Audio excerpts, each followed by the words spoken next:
When trying to use the automatic threader, I don't know if anybody else has noticed this, but if I don't catch this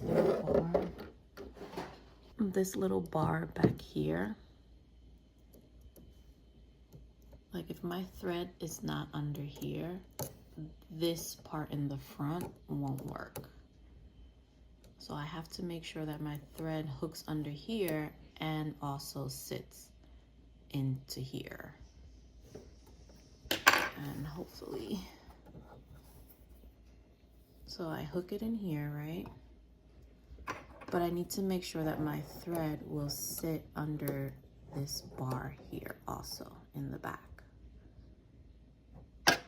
And then the automatic threader will work. So as it's pressing down, you see that hook is also catching the thread. And then the automatic threader works.